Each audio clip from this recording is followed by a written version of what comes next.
खरगोश अपने बिल में बैठकर बजा रहा था। तभी इसके बिल के ऊपर किसी ने घर बनाना शुरू कर दिया। सारे मिस्त्री फटाफट काम करने लगते हैं और खरगोश का सिस्टम हिलाने लगता है। हिलाते रहो जितना हिलाना है। दब दब दब। और तुरंत घर बना के चले भी जाते हैं। फिर तभी एक मूविंग गाड़ी आता है और इसको मूव करके चला जाता है तो ये बजाने लगता है। तो खरगोश गुस्सा होकर ऊपर चढ़ता है और काटने लगता है, लेकिन इधर एक नकली भालू पड़ा था तो खरगोश इसके मुंह से बाहर निकलने लगता है। लेकिन तभी और तभी मुच्छड़ उसको देखता है तो पिस्तौल से गोली चलाने लगता है। तो खरगोश फिर मुच्छड़ और खरगोश के बीच घर को लेकर भारी झगड़ा चलता है। तो उससे मेरा क्या फायदा? अरे मेरा कद्दू। लेकिन मुच्छड़ खरगोश को उठाकर बाहर फेंक देता है। निकल रे।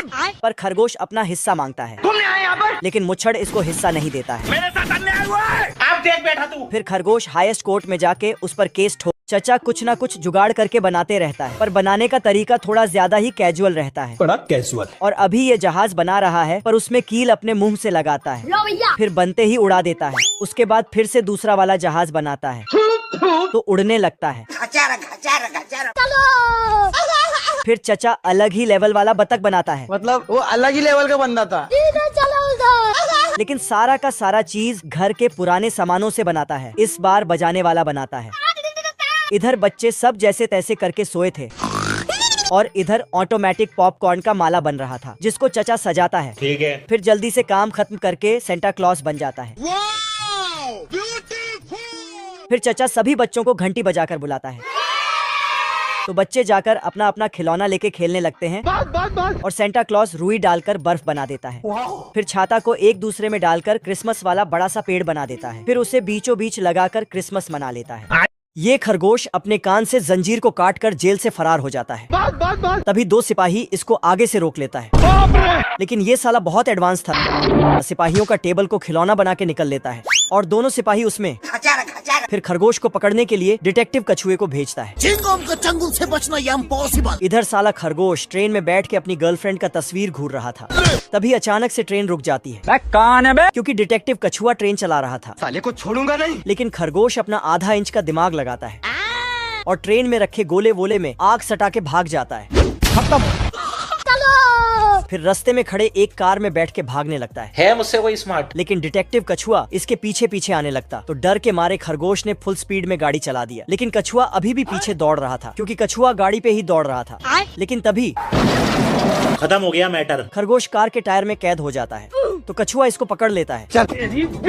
लेकिन तुरंत खरगोश कछुए को उल्लू बना के निकल लेता। ये मुर्गा बहुत टेंशन में था। मगर क्यों? क्योंकि इसका फूलमती एक छपरी मुर्गे के प्यार में पड़ गई थी। साले को छोड़ूंगा नहीं। तभी इधर से असली लोमड़ा आता है, लेकिन मुर्गे को लगता है ये बतख है। तू समझा? इसलिए प्लान के अनुसार इसको मुर्गी पकड़ने भेज देता है। साला लोमड़ा सभी मुर्गियों को झोला में भरने लगता है और फिर मुर्गा आके डायलॉग मारने लगता है। अब देख तू। फिर लोमड़े से जाके भिड़ जाता है। उठा उठा के पटकूंगा। दब दब दब दब दब। लेकिन लोमड़ा असली था इसीलिए इसको। बाप रे। और दोनों में फाइट शुरू हो जाता है। मेरा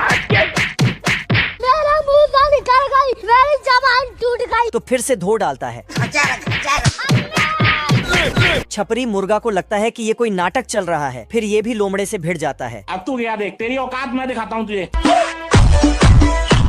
लेकिन इसी बीच नकली लोमड़ा मतलब बतख यहाँ पर आ जाता है। तू मेरा वो दोस्त है मेरे भाई। साला छपरी मुर्गा का सारा छपरीगिरी निकल जाता है। फिर लोमड़ा लग रहा है ये दोनों कौवा पागल हैं। दोनों ही एक दूसरे को ठोक ठोक कर जमीन के अंदर ले जाते हैं। लेकिन असल में ये दोनों बहुत होशियार हैं, क्योंकि दोनों जमीन के अंदर से जेल से फरार हो जाता है और पुलिस नहीं रोक पाता है। तो पुलिस अपने वफादार सैनिक कुत्तों को उसे पकड़ने भेजता है। लेकिन तब तक कौवे गटर के नाले से भाग चुका था। चल भाई चल, निकल ले भाई निकल। तभी पुलिस और उनके सैनिक कुत्ते नाव से आते हैं। अब देख बैठा तू। तो कौवे फटाफट दौड़कर पुल पर चढ़ने लगता है। लेकिन पुलिस का नाव खत्म। कौवे ट्रेन के पटरी पर आते हैं, तभी पुलिस भी और तभी ट्रेन भी। Bye bye Tata. पुलिस को लगा कि कौवे दुनिया से ही चले गए, लेकिन कौवे इतने आसानी से जाने वाला थोड़ी ना है। तो पुलिस फटाक से एक सस्ता सा जुगाड़ कर लेता है। इधर कौवे लोग बिना टिकट के ट्रेन में वीआईपी सफर कर रहे थे तो टीटी टिकट मांगता है। रुक तेरे को बताते। लेकिन कौवे लोग के पास टिकट नहीं होता है तो टीटी इन दोनों को उठाकर बाहर फेंक देता है। लेकिन ये दोनों बहुत होशियार थे। इसकी माँ का साला पीछे से फिर से ट्रेन में चढ़ जाता। ये ऑटोमेटिक मशीन बाल काट रही है और फिर मशीन इसके बाल में बहुत तरह के केमिकल मिलाकर मस्त बाल बना देती है। और फिर मशीन इसको पकड़कर मिट्टी पोत देता है। ये कहाँ फंस गया भाई मैं। उसके बाद इसका ऐसा मेकअप करती है कि तुरंत डबल खूबसूरत हो जाती है। पर मशीन ऊपर से और पाउडर लगा देती है। गजब। और साथ में लिपस्टिक भी, मतलब बोले तो पूरा का पूरा मेकअप ये ऑटोमेटिक मशीन कर देती है। क्योंकि ये भविष्य के एडवांस मशीनें हैं। औरत थोड़ी सी मोटी थी, इसलिए एक पतली होने वाली मशीन में घुसते हैं तो थोड़ी सी पतली हो जाती है। अच्छा। और इधर ये आदमी भी ऑटोमेटिक मशीनों से, मतलब रोबोटों से अपना बाल कटवाता है और दाढ़ी भी बनवाता है। लो भैया चलो। और फिर थोड़ा बहुत अपना फेस पे क्रीम भी लगवाता है। यार मैं इतना सुंदर क्यों हूँ? सारा काम करते ही इसको नया कपड़ा पहनाकर थैंक यू। रोबोट अपना हाथ आगे करता है ये देना। तो ये सभी हाथों में पैसा देता है। लो भैया। ये भेड़ अपना ऊन देकर तुरंत मशीन से कपड़ा बनवा देता है। ये देख असली। एक कौवा मकई खाने आता है। तभी स्केरक्रो का काम खत्म हो जाता है। खत्म हो गया भैया मैटर। तो बोरिया बिस्तर लेके घर चला जाता है मम्मी। और घर आते ही फैमिली से मिलता है। फिर इस छोटे स्केरक्रो को कौवों को भगाने का ट्रेनिंग देता है। कान खोल के सुन ले। मंजिल को भुलाकर जिया तो क्या जिया। फिर तो साला सुबह होते ही अपने पापा से पहले काम पर निकल जाता है मुझसे कोई स्मार्ट? और सबसे पहले मुर्गे को डराता है। स्टाइल है। फिर रास्ते में पड़े इस गिलहरी को डराता है। बेचारा गिलहरी तो डर के मारे लिफ्ट से 10वीं मंजिल पर चढ़कर अपना काम करने लगता है। फिर ये जाके मकई के खेत में अपना डराने वाला काम शुरू करता है। तभी वो कौवा आता है और मकई खाना शुरू करता है। छोटा स्केरक्रो डराने की कोशिश करता है, लेकिन साला कौवा के पास डरने का टाइम ही नहीं था। अब देख तू। तभी कौवा मकई खाकर उल्टा इसको ही डरा देता है। फिर उसके पीछे ही उड़ पड़ता है। लो भैया। तभी भागते हुए रुकता है और कौवा डरकर उड़ जाता है। बाप रे।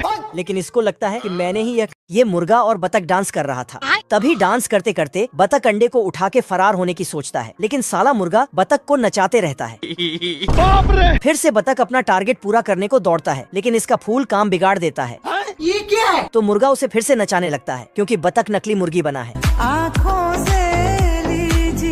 बतख नाचने छोड़कर अंडे बेचने को भागता है, आलम जानम। लेकिन मुर्गा उसे हवा में ही पकड़ लेता है और घुमा घुमा के डांस करवाता है। बाबू। लेकिन घूमते घूमते बतख का पोल खुल जाता है और इल्ली भी आजाद हो जाता है। अरे मुझे चक्कर आने लग गया अब। फिर मुर्गा ये सब देखकर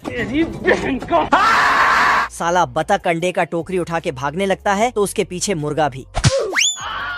साले को छोड़ूंगा नहीं। तभी एक अंडा गिर के टूटता है और उसी में ही बतख फिसल के सब अंडा फोड़ लेता है, जिससे बतख का अमीर बनने का सपना। बतख चीनी को गिराते गिराते आ रहा था, जिससे इस चिटी के ऊपर ही गिरने लगता है।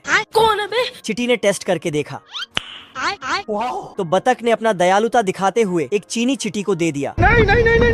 Thank you. और फिर बतख वहाँ से चला जाता है। ठीक है भाई मैं चलता हूँ। ये देखो मेरी हालत कमजोर हो गई। चिटी चीनी को उठा के भागता है। चलो 1 2 3 भागो। भाग। साला इतना स्पीड भागता है कि दूसरे चींटियों से टकरा जाता है और चीनी जाके रानी के ऊपर टपक जाती है। खत्म। ये आता है और हम्बा हम्बा रम्बा रम्बा कम्बा कम्बा। सभी चींटियों ने मिलकर चीनी चुराने का योजना बनाया। एक चींटी आके ढिंढोरा पीटता है। कौन है बे? तो सभी चींटियां घर से बाहर निकल के बोलता। चलो। इधर बतख सोच रहा था कि हमने एक चींटी को एक चीनी दिया है, लेकिन अगर उसने अपने साथी को भी बुला लिया तो। Oh shit. तभी अचानक चींटियों का फौज आने लगता है। सिस्टम पर। ये बतख अपने लिए सस्ता सा हवाई जहाज बना रहा है, लेकिन आटा से। और आटा से ही जहाज का नट वोल्ट भी बनाता है। लगता है ये सब इसने ऑनलाइन सीखा है। फिर जलेबी की तरह घुमा घुमा के जहाज का पंखा बनाता है अच्छा। और डांस करते हुए जाता है। फिर उसे पकने के लिए डाल देता है। हम संतोष पागल नहीं। तो जहाज का नट वोल्ट तैयार हो जाता है। उसके बाद बतख ने आटा से एक कंप्लीट जहाज बना दिया, क्योंकि सिर्फ बतख को पता है कि आटा का जहाज है, जहाज को नहीं। टेस्ट फ्लाई करने से पहले अपने लिए आटा का हेलमेट बनाया। फिर फ्लाइंग टेस्ट किया, लेकिन अचानक हवाई जहाज को पता चल जाता है कि मैं आटा का बना हूँ, जिससे स्पीड का कांटा भी टूट के बिखर जाता है। आज मैं मर गया भैया। जहाज को जमीन से टकराने के पहले ही बतख ने संभाल लिया। आलम जानम। तेरी बहन ब्याह करवा का। तभी बारिश अब तू मैप बोलता है। जल्दी वहाँ से हटो। तो एक आग के घोड़े पे बैठा कोई निकलता है, जो पूरे गांव में चिल्ला चिल्ला कर कहता है कि उधर सोना निकला है। तो सुअर सुनते ही औजार लेके दौड़ा, साथ ही उसका गाय भी। मुर्गी भी सुनते ही औजार लेके दौड़ती है। तो अंडे से बच्चे भी औजार निकाल कर दौड़ने लगते हैं। फिर खबर को आग ही पूरी गांव में फैलाता है तो हाथी नहाते हुए दौड़ने लगता है। साला मधुमक्खी भी छत्ते से निकलकर खुद औजार बनकर जाने लगता है। अरे बाप रे। सब कोई किसी न किसी तरह सोना ढूंढने जाने लगते हैं। पर इधर तो पहले से ही मेला लग चुका था, जिसमें धनुष वाला झूला भी लगा था। खत्म। तभी ये आदमी पानी से एक सोना ढूंढ लेता है, लेकिन ये तो फिर ये कुत्ता खींच कर एक खटिया उठाता है। अच्छा। जिसका चेन खोलने पर सोना ही सोना निकलता है। इधर कंगारू भी पहाड़ को फोड़कर सोना ढूंढ रहा था, तो इसके बच्चे को भर भर के सोना मिलता है। तभी एक गुल्लक लेके बतख और बतखी अपने अपने रास्ते निकल जाते हैं। हंस कंफ्यूज था इधर जाऊं या उधर, तो ये अपने माँ के पीछे जाता है और सभी बच्चों के साथ ये भी बैठ जाता है। माँ मैं आ गया माँ। लेकिन बतखी को इसके होने का जैसे ही पता चलता है तो इसे नीचे पानी में फेंक देती है। लेकिन फिर भी हंस अपने माँ के पीछे जाने लगता है, तो बतखी इस बच्चे को डांट कर वहाँ से भगा देती है। साला ये दुख का खत्म नहीं होता बे। रास्ते में जाते जाते इसको चिड़ियों का बच्चा दिखता है, तो ये उसके पास चला जाता है। बाबू। तभी चिड़ियों के माँ खाना लेके आती है, लेकिन साला हंस सबका खाना अकेले ही खाने लगता है। तो चिड़िया उसको वहाँ से भगा देता है।